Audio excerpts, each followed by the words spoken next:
ஓம் சாய்ராம். ஸ்ரீ சாயிபாபாவின் சாசனாமிருத திருமொழிகள் என்ற புத்தகத்தை பூஜ்ய ஸ்ரீ நரசிம்ம சுவாமிஜி அவர்கள் தொகுத்து வழங்கியுள்ளார். அதிலிருந்து ஸ்ரீ சாயிபாபா பக்தர்களின் க்ஷேமத்தை கண்காணிப்பது என்ற தலைப்பில் பார்க்கலாம். ஸ்ரீ சாயிபாபா அப்துல்லிடம், அப்துல், லெண்டி தோட்டத்தில் உள்ள அகண்ட தீபத்திற்கு அருகில் சில வாளிகள் நீரை நிரப்பிவை. அகண்ட தீபம் தொடர்ந்து எரிந்து கொண்டிருக்கிறதா என கவனி. அவ்வப்போது விளக்குக்கு எண்ணெய் ஊற்றி வா. நீர் நிறைந்த வாளிகள் அகண்டத்திற்கு அருகில் வைக்கப்பட்ட பின்னர் ஸ்ரீ சாயிபாபா எல்லா திக்குகளிலும் நீரை தெளிப்பார்.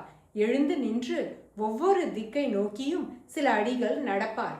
ஒவ்வொரு திக்கிலும் வான முகட்டை கூர்ந்து நோக்கி ஏதோ பேசுவார். இது பல திக்குகளிலிருந்தும் பக்தர்களுக்கு நேரவிருக்கும் தீங்குகளை தவிர்ப்பதற்காக இருக்க வேண்டும்.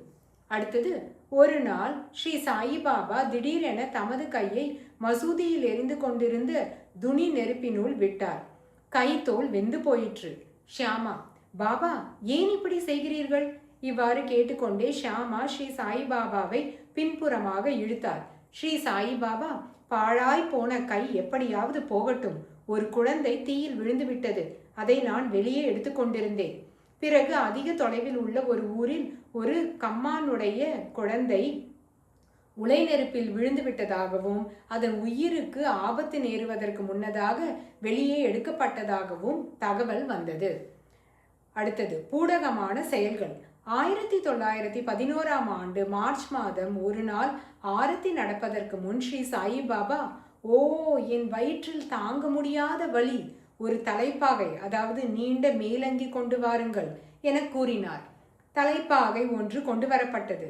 ஸ்ரீ சாயிபாபா அதை தமது வயிற்றை சுற்றி கட்டிக்கொண்டு நுனி இரண்டையும் இரு பக்கங்களில் இருந்தும் இரு நபர்களை விட்டு இழுக்கச் சொன்னார். ஸ்ரீ சாயிபாபா, இழுங்கள் இழுங்கள், இன்னும் வலி குறையவில்லை.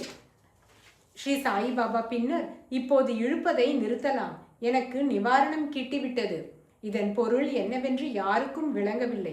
சிறிது நேரம் சென்றதும் 2 மைல்கள் தொலைவில் உள்ள நிம்காமிலிருந்து ஒரு செய்தி வந்தது. அங்கிருந்த பக்தைக்கு பிரசவ வலி தாங்காமல் அவள் ஸ்ரீ சாயிபாபாவை தியானித்தாள். அவளுக்கு சுகப்பிரசவம் ஆயிற்று.